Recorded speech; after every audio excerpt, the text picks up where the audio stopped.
இலக்கிய மஞ்சரி வழங்குபவர் அஷ்ரப் ஷிஹாப்தி.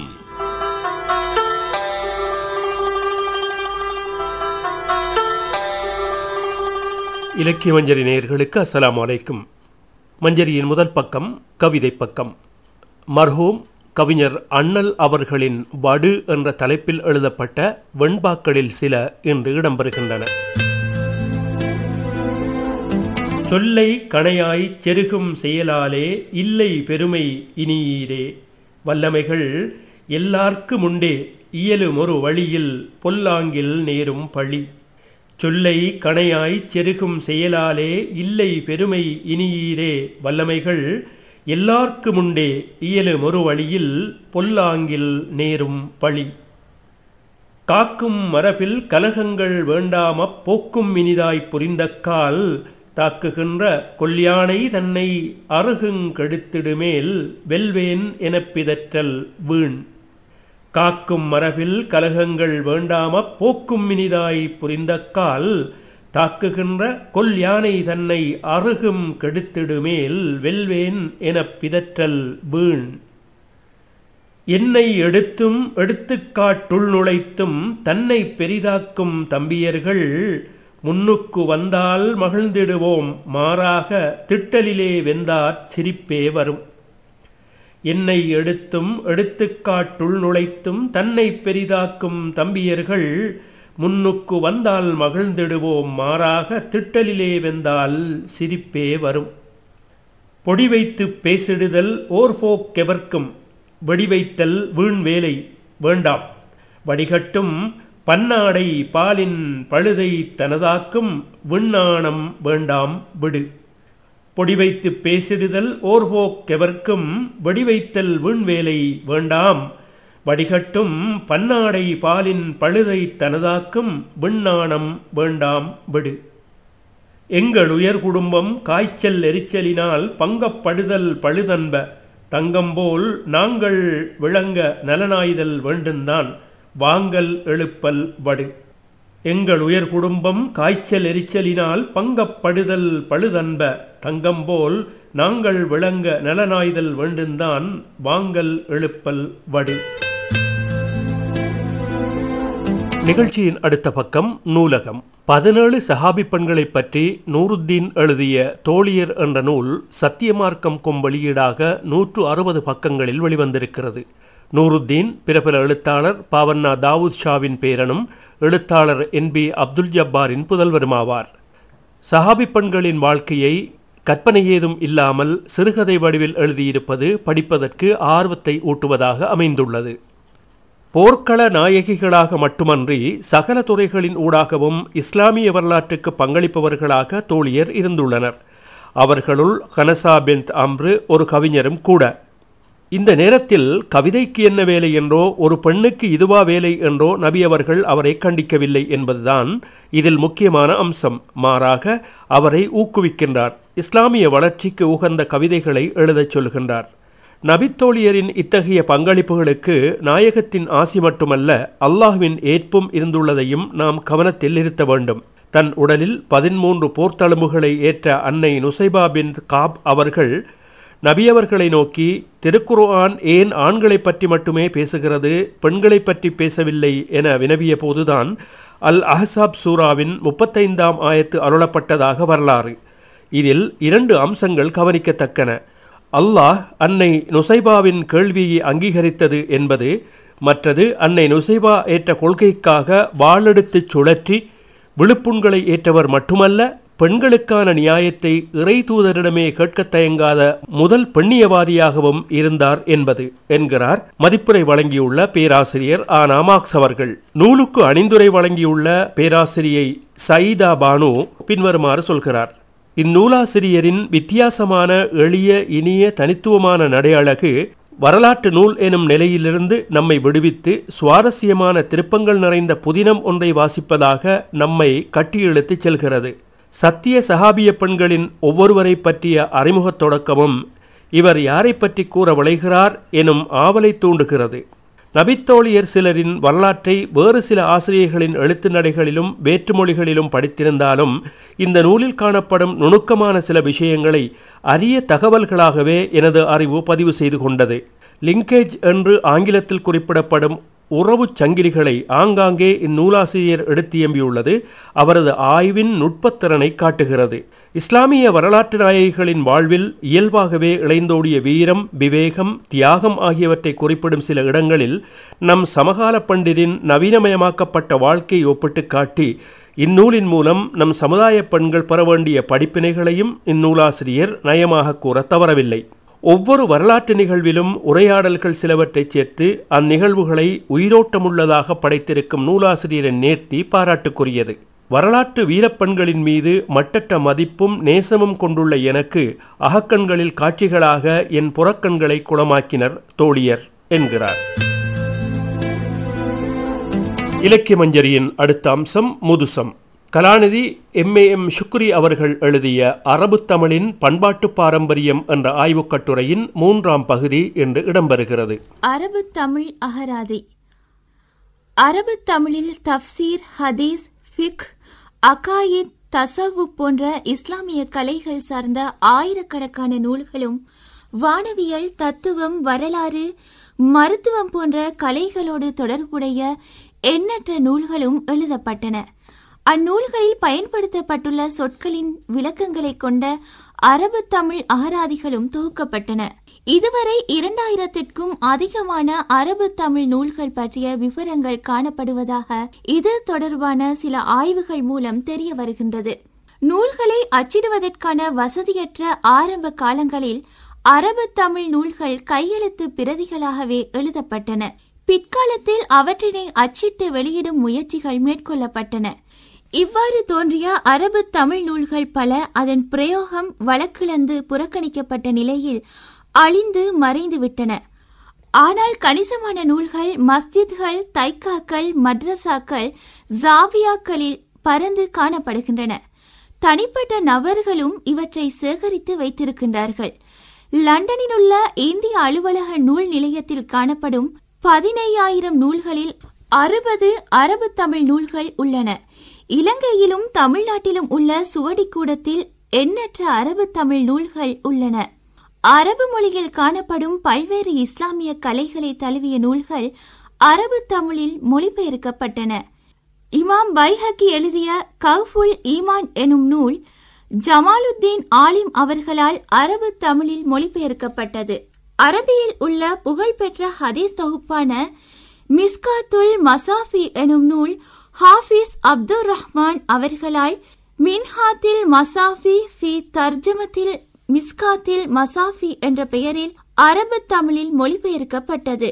இமாம் கசாலி அவர்களின் இன்சானுல் காமில் உட்பட எண்ணற்ற மூல நூல்கள் அரபியில் இருந்து மொழிபெயர்க்கப்பட்டன. மிக ஆழமான தத்துவார்த்தங்களையும் விளக்கங்களையும் பதப்பிரயோகங்களையும் கொண்ட இத்தகைய நூல்கள் அரபு தமிழில் மொழிபெயர்க்கக்கூடிய அளவிற்கு இம்மொழி மரபு சொல்லாட்சி மிக்கதாகவும் வளமுடையதாகவும் காணப்பட்டதையே இது குறிக்கின்றது. செய்யுள் நடை.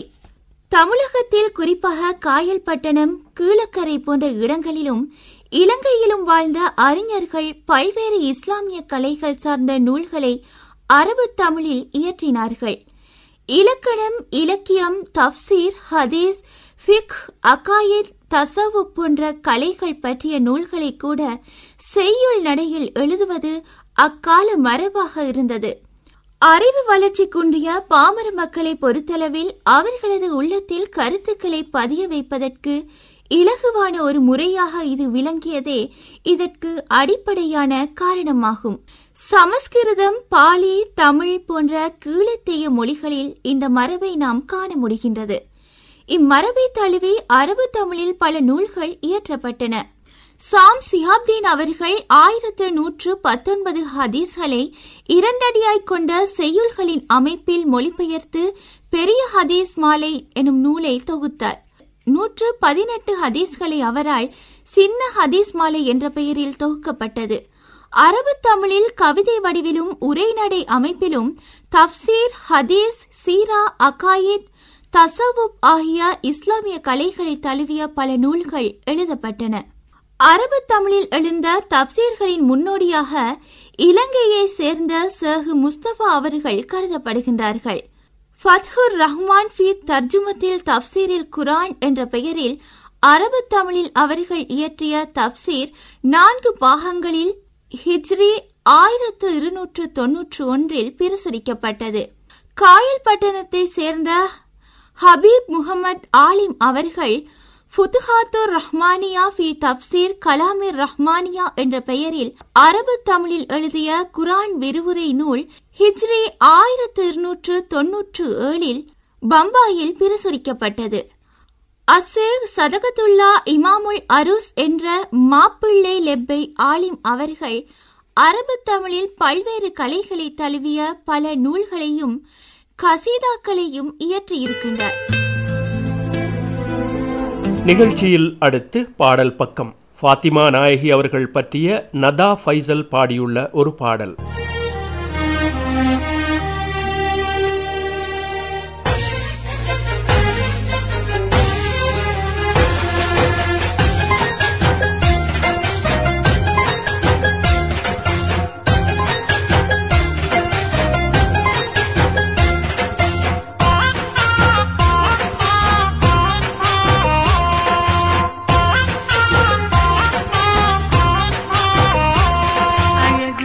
பாத்தி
இலக்கிய மஞ்சரியின் அடுத்த பக்கம் சந்திப்பு. கலை இலக்கியத் துறையில் 70களில் மிக தீவிரமாக ஈடுபட்டவர்களால் நிரம்பிய ஓர் ஊராக ஏறாவூர் விளங்குகிறது. பெரும் எழுத்தாளர் படையொன்றும் கலைஞர் படையொன்றும் அவ்வூரில் இயங்கி வந்தது. ஏறாவூரின் பெயர் பெற்ற கவிஞர்களில் ஒருவர் அனல் அக்தர் என்று அறியப்படும் மீராலப்பை ஆசிரியர் அவர்கள். ஆசிரிய சேவையில் ஓய்வு பெற்றுள்ள அவருக்கு இப்போது வயது 70. இலக்கிய மஞ்சரிக்காக கவிஞர் அனல் அக்தர் அவர்களை சந்தித்தோம். இலக்கிய பிரவேசம் 60ஆம் ஆண்டு காலத்திலேயே ஆரம்ப தொடங்கியது. முக்கியமாக குறிப்பாக கட்டுரை போட்டிகளில் ஈடுபட்டு எந்த ஆசிரியர் துணையும் இல்லாமல் சுயமாக நான் எழுத தலைப்பட்டேன். இதைத் தொடர்ந்து சுயமாக கவிதை எழுதியிருக்கிறேன். 60லேயே எழுதியிருக்கிறேன். ஆனால் போட்டிகளுக்கு அனுப்பவில்லை. பாடல்கள் இயற்றியிருக்கிறேன். என்னுடன் படிக்கின்ற மாணவர்களுக்காக அவர்களை வழிப்படுத்துவதற்காக கட்டுரைகள் கவிதைகள் இவற்றையெல்லாம் எழுதி அவர்களை வழிப்படுத்தி இருக்கிறேன். நான் பத்திரிகை உலகில் பிரவேசிக்க தொடங்கியது 70ஆம் ஆண்டு காலப்பகுதியில்தான். இந்த 70ஆம் ஆண்டு காலப்பகுதியிலே நான் குறிப்பிட்டு சொல்லக்கூடியவர்கள் ஓட்டமாவடி ஜுனைத் இன்னும் பலர் அரும்பத் தொடங்கினார்கள். அந்த காலகட்டத்தில் எனக்கு களம் அமைத்து கொடுத்தது ஆலமுல் இஸ்லாம், அபியுக்தன், படித்ததும் கேட்டதும், குமரன், மல்லிகை இப்படியான இதழ்கள் எனது ஆக்கங்களை அபரிமிதமாக ஏற்று இதிலே 70 காலப்பகுதியில் எல்லாராலும் நான் மதிக்கப்பட்டேன். அதிலே குமரனில் எழுதிய ஒரு முற்போக்கு கவிதை ஒன்றை சொல்ல நினைக்கின்றேன். வல்லான் சிறக்க வாழுவதும் வறியவர் துயரில் தாழுவதும் பொல்லா அமைப்பு அரசியலில் போனது போக இனியேனும் எல்லா வளமும் எல்லாருக்கும் எங்கும் ஆக வழிசமைப்பிற் இல்லா விளின்பார் இத்தரையை இன்றே எரிக்கும் தீச்சுடர்கள். அதிகமாக எழுத எனக்கு வாய்ப்பாக இருந்தவர் என்னால் மறக்க முடியாது HMV மொஹிதீன், சீனா கணேசலிங்கம், டொமினிக் ஜீவா. மல்லிகையில் நான் எழுதியது குறைவுதான், இருந்தாலும் அவர்களெல்லாம் என்னை அரவணைத்தார்கள். இதன் பிற்பாடு வீரகேசரி, தினகரன் எல்லா இதழ்களிலையும் எனது ஆக்கங்கள் அபரிமிதமாக வெளிவரத் தொடங்கின. எனதுடைய இயற்பெயர் தம்பிலப்பை மீராலப்பை. நான் அனல் அக்தர் என்று எனக்கு யாரும் பெயர் சூட்டவில்லை, நானாக சூட்டி கொண்டது. அனல் என்றால் அரபு மொழியிலே நான் என்று கருத்து. அனல் அக்சர் என்று சொன்னால் நானே நட்சத்திரம் என்று கருத்து. அதனால் அனல் அக்தர் என்ற பெயரிலேயே நான் பிரபல்யம் அடைய தொடங்கினேன். அனல் அக்தர் என்ற புனைப்பெயர் மட்டுமல்லாமல் சமூக சாடல்கள், ஊழல்களை கண்டிக்கின்ற வேலைகளெல்லாம் பல பல புனைப்பெயர்களில் எழுதியிருக்கின்றேன். கோணங்கியார், நையாண்டி கவிராயர், தாம்பூலவாயன், குணசித்தன் இப்படி பல புனைப்பெயர்களிலே சமூக சாடல்களை எழுதியிருக்கிறேன். கவிதை ஓட்டங்களில் இஸ்தமித்த ஒரு காலப்பகுதி இருக்கின்றது. 77ஆம் ஆண்டு அரசியல் மாற்றத்துக்கு பிற்பாடு 2000 ஆண்டு வரையில் நான் எந்த இதழ்களுக்குமே எழுதுகிறது குறைவு. என்னிடம் கற்கின்ற மாணவர்களுக்கு வழிப்படுத்தி அவர்களை நெறிப்படுத்தினேனே தவிர பத்திரிகைகளில் நான் எழுதியதில்லை. எனக்கு குருவாக இருந்தவர் கவிஞர் புரட்சி கமால் அவர்கள். அவர் மூலமாக நாங்கள் பல இலக்கிய வட்டங்களை உருவாக்கினோம். அவரை தலைமையாக கொண்டு அபுனுவாஸ் கலாவட்டம், ஏறாவூர் கலை இலக்கிய பேரவை என்று 2 அமைப்புகளில் எங்களுடைய இலக்கிய பணியை செய்ய தொடங்கினோம். அபுனுவாஸ் கலாவட்டம் என்ற இலக்கிய அமைப்பின் மூலம் நாடகங்கள், கவியரங்குகள் முதலியவற்றை நடாத்தி ஏறாவூர் மட்டத்தில் எங்களுடைய இலக்கிய வழிபாட்டை வெளிப்படுத்தினோம். எங்களுடன் தோழராக இருந்தவர்களில் குறிப்பாக சொல்லப்போனால் சாந்தி மொஹிதீன், சௌகத் கமால், புரட்சி கமால், ஏறாவூர் தாகிர் இப்படி உள்ளூர் மட்டங்களில். முற்போக்கு இலக்கிய வட்டங்களில் இருக்கும்போது சாருமதி, கல்முனை பூபால், அன்புதீன், பாலமுன ஃபாரூக் இப்படி பல தோழர்களோடு உறவுகளை வரித்து கொண்டேன். எனக்கு மூத்த எழுத்தாளராகிய அல்கைஸ் ஹலீம் பட்டதாரி ஆசிரியர் அவர் இப்போ பென்ஷனில் இருக்கிறார். இப்போ தொடர்ந்து எழுதி கொண்டிருக்கிறார். எனது காலத்திலே இலக்கிய வட்டங்களில் தொடர்பாக இருந்து ஆக்கங்கள் பலவற்றுக்கும் உறுதுணையாக இருந்தவர்களில் முதன்மையாக கவிஞர் புரட்சி கமால் அவர்களை குறிப்பிட வேண்டும். அவர்தான் எனது குருவும் ஆசானும் கூட. அவரை தொடர்ந்து மருகும் UL தாவூத், அவைவேந்தி என்ற புனைப்பெயரில் வழங்கப்படும் ILM யூசுப். இதன் பிற்பாடு அவர்களுக்கு பின்வந்தவர்களான ஏறாவூர் சௌகத் கமால், ஏறாவூர் தாகிர் மற்றும் ஏரூர் யூவண்ணா, ஏறாவூர் அல்கைஸ் இவர்கள்தான் உள்ளூரை பொறுத்தவரையில் எனக்கு உறுதுணையாக இருந்தவர்கள். ஆரம்ப காலங்களில் எனது கவிதைகளை வெளியிடுவதற்கு போதிய வாய்ப்பும் வசதியும் குறிப்பாக பண வருவாய் இல்லை. அமைச்சராக இருக்கின்ற பஷீர் சேதாவத் அவர்கள் ஒரு இலக்கிய அமைப்பின் மூலம் வெளியிட கோரினார்கள். அந்த நிலையில் தான் இப்போது நான் வெளியிட்டிருக்கின்ற விதிவரைந்த கோலங்கள் என்ற நூல் 2006ஆம் ஆண்டு வெளியிடப்பட்டது. இதை தவிர இன்னும் நிறைய புத்தகங்கள், வெளியிடக்கூடிய கவிதைகள் 1000க்கும் மேற்பட்ட கவிதைகள் இருக்கின்றன. என்றாலும் வெளியிடக்கூடிய வாய்ப்பும் வசதியும் இருந்தால் இன்ஷா அல்லாஹ் நான் வெளியிடுவேன். நிகழ்ச்சியில் இனி ரசனை பக்கம். பொய் சொல்லக்கூடாதுன்னு குழந்தைக்கு சொல்றோம், நம்ம பொய் சொல்றோம். அவதூறு பேசாதேன்னு குழந்தைக்கு சொல்றோம், நாம அவதூறு பண்றோம். டிவி பார்க்காதேன்னு குழந்தைக்கு சொல்றோம், ஆனா நம்ம பார்த்துக்கிட்டு தான் இருக்கிறோம். படி படி படின்னு தொந்தரவு பண்றோம், நம்ம எதுவுமே படிக்காம இருக்கிறோம். இந்த அளவில் இன்றைய நிகழ்ச்சியை நிறைவு செய்கிறோம் நேயர்களே. இன்றைய நிகழ்ச்சியில் என்னுடன் கலந்து கொண்டவர் ரைஹானா ஏ அசீஸ். அஸ்ஸலாமு அலைக்கும் வரஹ்மத்துல்லாஹி வபரகாத்துஹு.